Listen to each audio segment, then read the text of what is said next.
Slop stories, slop stories.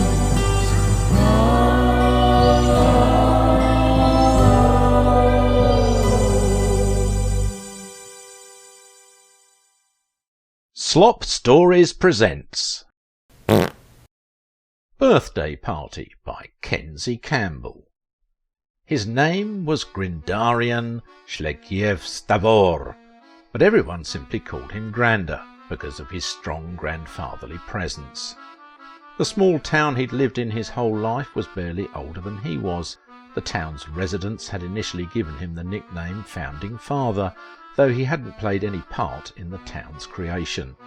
But they changed it to Granda over time simply because, well, he'd aged. The kind old man loved everyone in the town, and everyone loved him in return very, very much. Everyone except the town's fat young mayor.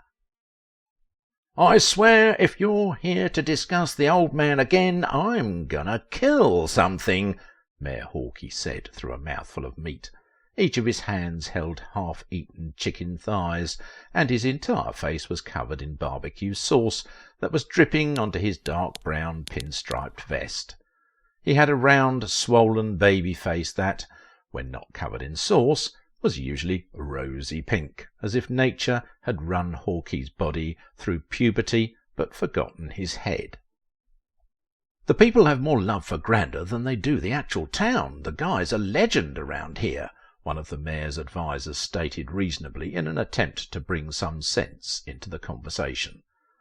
Hawkey slammed one of the chicken thighs onto the table, cracking it in half.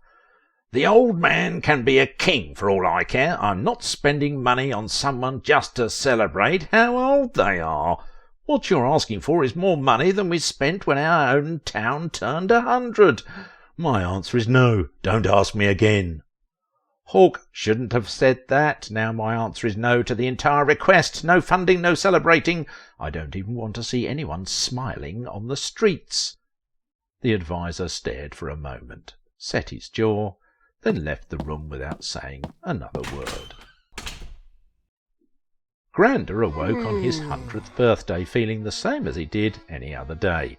After fastening his suspenders, he took to the street with his cane in hand. The breeze made it look like the colourful autumn leaves were chasing each other. Granda looked around to take in the buildings and the people walking by. He took in a deep breath and was filled with an intense love of life.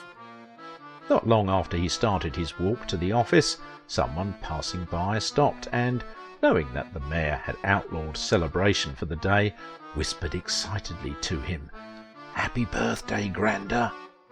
"Eh?" Granda said loudly, his enormous but weak ears no longer able to pick up whispered words. The passer-by came in close. She looked around cautiously, then repeated just a little louder, "I said, happy birthday. You're officially a century old." "A century? What's that now? Oh, it's my birthday today, isn't it?" "Don't say you forgot your birthday again, Granda. Well, I'm honoured to be the first to remind you. Make it the best one yet." The passer-by skipped away, and Granda nodded with a smile, his head in half thought, half emptiness. After several more low-key birthday interactions, Granda finally made it to the office, where he immediately prepared to receive his first patient for their teeth cleaning. Here in this building was where Granda shined brightest. Being a dentist was all he'd ever wanted to do, and he'd been doing it since his teenage years. He was the oldest and only practice in the town, so his client base was the entire population. In recent years, people had expressed mixed feelings about encouraging Granda to retire. They recognised that he'd put in his time and had earned an enjoyable retirement. They'd also seen that he wasn't as sharp in his old age as he used to be, but they also didn't want to lose the familiarity of having him as their dentist for so many years. So Granda had decided to give the people what they wanted most, and his calendar remained full day in and day out. Granda made his way through the bulk of his appointments, not a single person forgetting about his big day. After a quick break to eat lunch while blowing dusty excrement from his ancient hole, he geared up for the appointment he had been looking forward to most. A man walked through the door with both a twinkle in his eyes and on his teeth. Granda patted the chair and said, "Sean, my boy, a most welcome sight. Take a seat."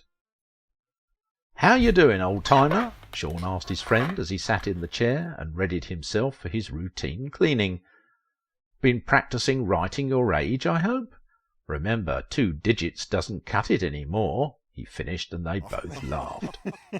Yeah, 100 ain't much different than 10. Just add a 0 and there you go," Granda replied, putting his hands together to steady his involuntary trembling. "Seems like your hands beg to differ." "Ah," Granda snorted, "my hands are just thanking me for a hard day's work." Sean laughed. "Very well, you cocky old bastard. Let's get to it then." He trailed off inaudibly. Won't want to be blamed for ruining the surprise. "What's that?" Granda asked loudly from a few feet away as he fiddled with some utensils. Nothing. Just can't wait to taste that minty polish, that's all." Granda didn't know it, but Sean had taken it upon himself to organise a surprise birthday party for Granda that would be held right there in the office.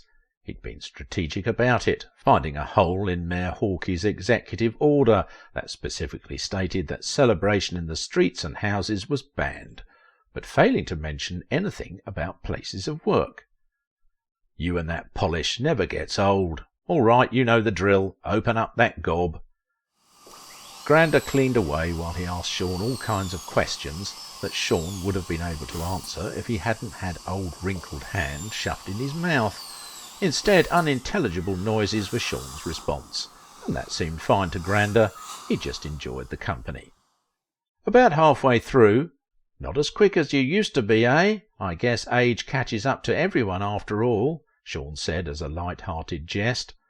"Boy, I may be a little shaky, and my skin may be worn thin, but I'm as quick as I ever was." To prove his point, Granda spun away from Sean to the counter where the utensils were sitting, but he collided with a shelf in the process. Granda grabbed hold of the shelving to keep everything from falling to the ground, but it was already too late. Containers, toothbrushes, cotton swabs, and everything else came crashing down. Included in the crash was an enormous open jar that was full of an experimental clear liquid intended to be the new alternative to pulling teeth. Designed to target teeth alone, once the fluid touched a tooth, it immediately liquefied the bone and would re-solidify after the tooth was free from the gum, leaving nothing but a gap where the tooth once was. The entire jar fell from the shelf and the liquid splashed all over Sean's face, filling his mouth to overflowing. His teeth disappeared in an instant and the liquid turned bone white. Of course, Sean didn't know what had just happened or what the liquid was. All he knew was that he could feel raw holes with the tip of his tongue all the way across his gum line. He was a moment away from clearing his mouth when Granda shouted, "Don't move!" Sean paused, nose still pointed towards the ceiling and mouth still full of white. "Please don't move. I can fix this. There has to be a way to reverse it all. Think, Grindarian, think." Sean couldn't say anything, but he didn't have to, for the fear on his face said it all. Granda hastily tore equipment and accessories from cupboards, trying to think of how he could reverse his faux pas, but time was slipping away. For a reason unknown to Granda, he began thinking of all of the memories he had with Sean, all the good times. A tear rolled down Granda's cheek, and he recalled the deep breath he'd taken just this morning, the one that had brought a surge of love for his life and all the people in it. Now, in this moment, he could feel that love slipping away, despite trying his best to hold on to it. He grew achy as he began feeling his body age 1,000 times over, but all at once. He began panting and slowed his scrambling to a stop, bending down to rest on his wobbly knees. The dental office hung in confusing contradiction, devastatingly silent, but torn apart in panic. Finally, ashamed and unable to meet Sean's eyes, Granda muttered in a weak voice. "There isn't a way to reverse it. It was experimental, an incomplete project. I'm so sorry." Another tear fell, this time from Granda's nose to the cold, tiled ground. Still leaning on his knees, he heard Sean stand, glass crunching under his boots. But no fluid fell from his mouth to join Granda's tears, which meant that the liquid had solidified in Sean's mouth. Sean loomed over Granda's exhausted body, breathing heavily through his nose, and Granda heard every breath despite his failing ears. After a while, Granda mustered up the courage to look up at Sean, but all he could see was what looked like a white cue ball wedged between two rows of pink gums, sitting just below a brow so furrowed that Sean's nose had disappeared. Granda was just about to speak when the door burst open, and the entire town marched in, blowing kazoos, throwing confetti and firecrackers, and howling in celebration of Granda's 100th birthday.